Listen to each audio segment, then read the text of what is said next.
So Frederick, thanks for joining us on Hot Topics. Thank you. Anaplan is a very, very big success story at the moment. It raised a lot of money. But let's take you back to the sort of beginning of that story. Just tell me what kind of problem you set out to solve and the market need for a product like Anaplan. Yeah, so there's a couple of ways to look at the problem resolving. The first way is you have 600 information workers, people who work in companies, big and small. And when it comes to collaborating around numbers, building models, building plans, calculating commission, optimizing things in their company, the way they actually do it in most cases is they will download the data from some kind of legacy software, an ERP, a database, a data warehouse, into a spreadsheet. They will build the model in spreadsheet. The reason is spreadsheet gives them the sense of immediacy and flexibility that they need to build those models. And then they'll start collaborating on that process. Well, I'll send you a spreadsheet, you'll try to understand what I did, you'll make some changes, and at the end of the process there'll be a file name version 36. And once we lock in those numbers, we'll do a screenshot and put it in PowerPoint. And then we'll put some text around it and we'll attach it to an email. And we'll send it to our boss and we'll say, boss, this is the result of the budget that you wanted. And that process will go on forever and will lock you into conference calls, nights and weekends spent at work. The problem that we're resolving is that whole process of enabling you and I with dozens, thousands, hundreds of people to collaborate in real time on data set, business rules, in order to come up with very pragmatic, business plans, operational planning, financial planning, sales planning, and all sorts of models that fuel, organizations. So there's a lot of big enterprise software companies out there that have been around for 20, 30 years. Correct. Why didn't they solve this problem? Well, they've tried, and actually the reason why Anaplan is growing so fast is that we're resolving old problems. There is a whole world of big data and all those buzzwords that you hear that have actually an operational reality. We don't play there. We resolve the problems that the large enterprise software have not been able to address. Their world was the transactional world, being in the controls and the processes. Every time they've had an attempt to work into the decision-making world, and through acquisitions, they basically had a bit of momentum and it felt bad because that's not their DNA. Right. Our DNA from the genesis of this company was to create this data engine that provided the flexibility, the power that is required for people to collaborate on complex models and complex plans. So you've got this solution that lets lots of people in different geographies, different levels of experience, different job titles, to all collaborate with the same tool and to see what Correct. everyone else is doing. So what new things can you do? I mean, so you can simplify what people are already doing, but what new things can you let an organization do? All right, so traditionally, budgeting and planning has been limited to finance. Finance was driving the process, and the finance clock is pretty slow. It's rigid process, it's very controlled, it's very accurate, but it's pretty slow. What we're enabling the organizations to do is to apply some of that, mechanics to operational plans. So I'll give you some examples to be pragmatic. HP runs territory and defines territory and quotas for their 30,000 sales reps around the world in quasi-real time with Anaplan. That is new. They've tried to fix that problem for many, many years and could not fix it. So we're resolving in a very new revolutionary way those old problems. Promotion planning, incentive compensation, those are old topics, but the way we approach them really is a giant leap, compared to where they were before. The second thing that we're enabling that's new is around Anaplan you can build applications. And those applications are pretty much open source. So we're creating a community of people who can build specific data models and share them amongst people within the same company or across companies. That's called the App Hub. And that fundamentally changes the way enterprise software is developed, improved, distributed, shared, and consumed. So how many apps are there on App Hub, and are they free? We're about 70 apps. Anaplan's built about 40. Those apps are free, so they're really fully, usable enterprise software for forecasting, for budgeting and planning, territory quota definition, and so on and so forth. And those templates, those models are available at no cost for the people who subscribe to the Anaplan platform. Then our partners, the likes of Deloitte, Accenture, PricewaterhouseCoopers, also build models on Anaplan, and they may sell or promote those applications along with a service offering. So you mentioned people who subscribe to Anaplan, so you've clearly got a subscription model. Yeah. So maybe you could tell us a bit more about the business model and how it compares with the old way of buying operational software. It's a service. It's a very, very, very important question because it's a service. So when you subscribe to Anaplan, you get what? You get the access to the technology, but you also get access to technology that will be available pretty much 24/7 around the world, that will be maintained. So old world, you would buy a license from me and then you're on your own. You have to buy your own hardware, you got to install it. In Anaplan, it's a subscription for a year, for 3 years, and then you can be up and running the tool in a matter of seconds. And do your clients make cost savings, or do they just, is it cheaper for them to do this, or is it just that they get a lot better efficiencies? Yeah, so there are really two topics I would talk about on that front. The first one is the cloud versus on-premise. It is cheaper. Why is it cheaper? Because you mutualize the hardware. Now there is a cost, and you mutualize the resources that make this whole stack, available. In the specific case of Anaplan, and you touched on the apps, the time it takes to be live with a custom model is, a tenth, or much faster than the old world. So the time it takes to build the application and go live with it, regardless of the cloud, is much faster in Anaplan than it would be in the old world. So you combine those two factors, and you have really, we surprise our customers. We can be live with a very large organization in a matter of weeks on a complex model, when before it would have taken months or even years. So do you have like a fixed cost per desk, or? Yeah, the pricing model is a combination of two things. It's mainly driven by users, so that, you need to get your personal subscription through your company, of course, but you need to have a named subscription to the system. The other component is the amount of space that you'll need to do your work. The reason is in Anaplan, you have so many use cases. You could think about one or two people would just decide to build a very complex profitability model that would require, very large data sets. So we're trying to, assess that as well. So one of the other advantages I've heard you talk about before is the fact that you're trying to democratize the kind of financial planning, so that you're, instead of it just being the province of a small number of very technical literate people, you can take it right down to the bottom of the organization. Can you tell us a little bit more about that? So in that concept of democratize, there's also two angles. The first one is the one you described. You make the technology flexible enough to address all the requirements of the users along the organization. So the financial the requirements coming from the FP&A team will be different than the requirements coming from a sales operation or a sales manager in a region. However, when you roll these things up, they work on the same model. I'll give you a precise example. I talked earlier about HP doing territory and quota planning. The way that process works is finance will assign a target. That target will be cascaded down, and there will be a lot of math and rules applied to help define what the numbers should be. But at the end of the day, you get to a regional sales manager who is going to be doing the assignment of a rep to an account based on what he knows, the promiscuity between the two. And that needs to belong to the same model. So that's something quite new that we've created.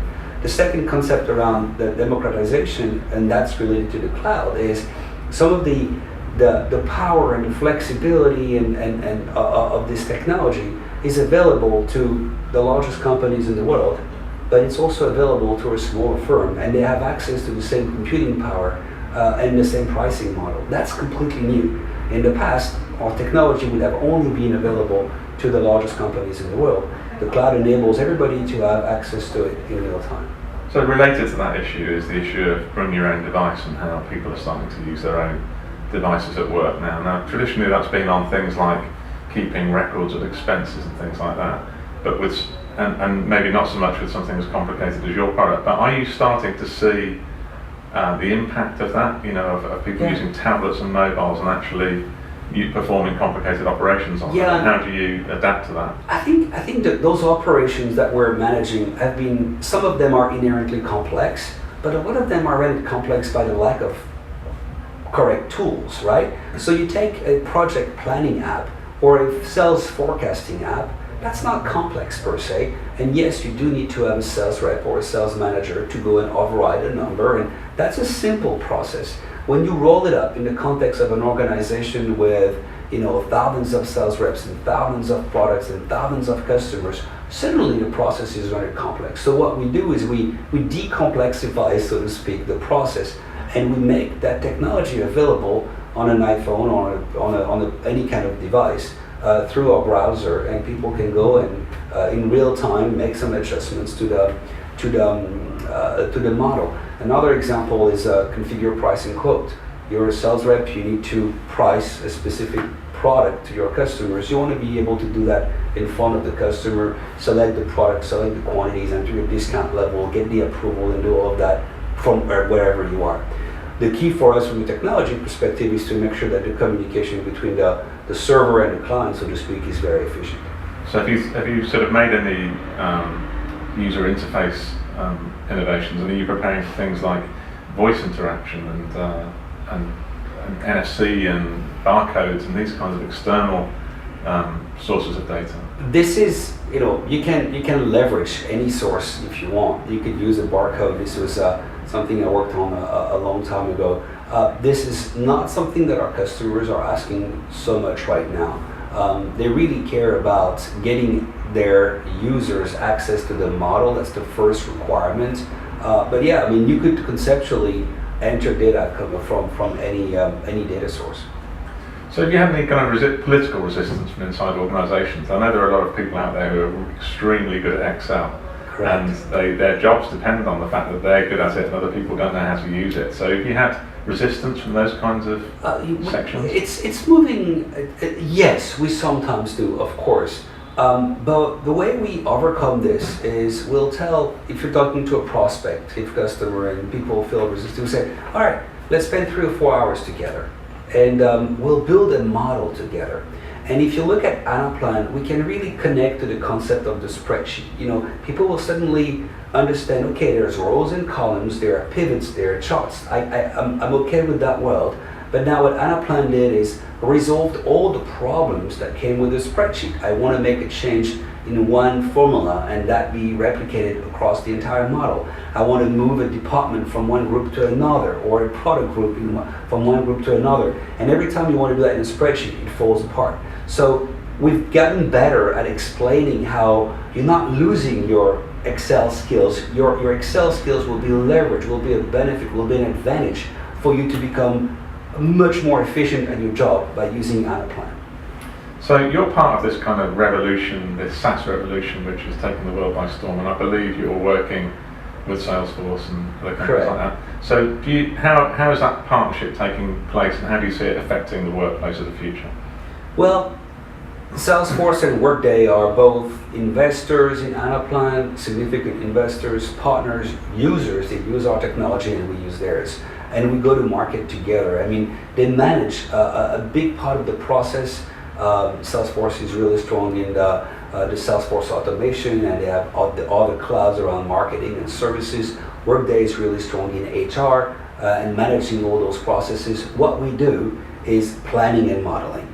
And we enabled our customers to pull the data from their systems, the Salesforce and the Workdays of the world, build their plans, do all the what-if analysis, and get to the point where they feel like they have locked in a good plan, and then they can run the execution of that plan again back in Salesforce and Workday. So it's a very natural relationship between the transactional world that they manage and the decision-making world that we manage. And do you have like a formal arrangement where you can go into a prospect and say, look, take our solution and you know, you can work with the other guys? We are part, for example, with Salesforce of their ISV Force program. So it's a formal program that allows their Salesforce to promote Anaplan in their customer base and get rewarded for that. Absolutely. And so, which kind of organisations are you working with at the moment in terms of client base? So we've made a decision from that something that sets Anaplan a bit apart from the get-go is we've decided that The technology that we've built, we spent 4 years building the engine. We didn't take some different pieces of technology, couple it together, and put it in a cloud and say, look, there is a great new offering. What we did is we built the core technology, the data storage, the database, the data engine from scratch. And we did that because we knew that the problem we wanted to address was the one of very large organizations. So normally a new vendor will start in the mid-market or the small enterprise and go up and graduate all the way up to the top. We started at the top. So we're working with the likes of HP, with Aviva, some of the largest companies in the world. So we stay focused on that. And we've also realized that we were very efficient with hyper-growth companies. So Facebook and Groupons and all those companies that are growing very fast have the same issues as the very large companies who are facing the big challenges of digitalization and so on and so forth. They both have access to capital, they both face complexity, and they need our solution to resolve those problems. And could you give me an example of the kind of transformational impact you've had with any of these customers? Well, I'll stick to HP. We've talked about it a couple of times, and they've been very vocal about it. We try to be discreet about what are the benefits that the customers get from Anaplan, because it's quite strategic for them. But HP's been kind enough to talk about it many times. It used to take between 1 and 2 months for them to be able to tell their sales rep, this is what you're going to sell, and this is who you're going to sell it to, and this is your target. If you think about it, they have a 6-month selling season. If you think about 2 months, it means that about a third of the season is gone. So if you're a sales rep at HP, you know that out of 6 months, you can only sell for 4. Right. With Anaplan, we've got that problem resolved. And I was in Singapore a couple of weeks ago talking with them at our user conference, and they said the first letters are coming out 60 seconds after the end of the year. Which means what? If you're a sales rep, you can actually now hit your quota across 6 months. Their fiscal year ends October 31st. It means that November and December, traditionally a good season to actually make money if you're a rep, is now available to you again. And we call that giving the rep the time back. And there is less friction around less content around the quotas themselves. There's less resistance. So that's a very, very clear example. We've got other customers who've improved their pricing. So you think about a consumer product who runs the pricing in Anaplan, a few cents or a few pennies can have a massive impact. So I could go on and on. Yeah. I mean, it's really in sales, in finance, in operation. But I like the HP story because it's very telling. It has a real impact on 30,000 sales reps and all the organization that supports them. So they've got 60 seconds. Yeah. So what do they do in that 60 seconds? They're just wasting their time. They have 60 seconds to breathe, and then they go back selling. Okay, so you raised 100 million late last year. Correct. But I understand you're making about 10 million at the moment a month. So it's you're making serious money. So what are you going to do with the $100 million dollars that you've raised? How are you going to use that? I would not comment on the $10 million a month, by the way, because that was a bit that speculative. You read okay. that. Don't believe everything you read. Maybe it's more. We've grown really fast, and the point you're making is we're not, burning a lot of cash. Yeah. We're actually closing a lot of deals. We have more than tripled the size last year and tripled the year before, and we're doubling again this year. Numbers that we're happy to share is, July 2012, we had 20 or 25 employees. Now it's close to 400. We're going to finish here at 650. So we're growing really fast. So the reason why we raise the money is we have to build infrastructure. We talked about our solution being cloud. We're not hosting Anaplan in Amazon or any. Right. So we have to buy all this equipment to run to build infrastructure for our customer. We have to hire a lot of people. I just mentioned some numbers. That's a costly process. We've opened offices in many countries. It takes a bit of time to ramp a new operation.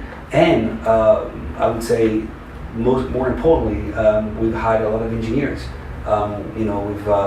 In 3 years we'll have multiplied our engineering capacity by a factor of 10. So we have to. That's what we've done: infrastructure, engineering, sales, go-to-market, and some branding. Well, Frederick, thanks very much for sharing your stories. Very impressive, and thanks for coming and talking to our topics. Thank you very much. Thank you.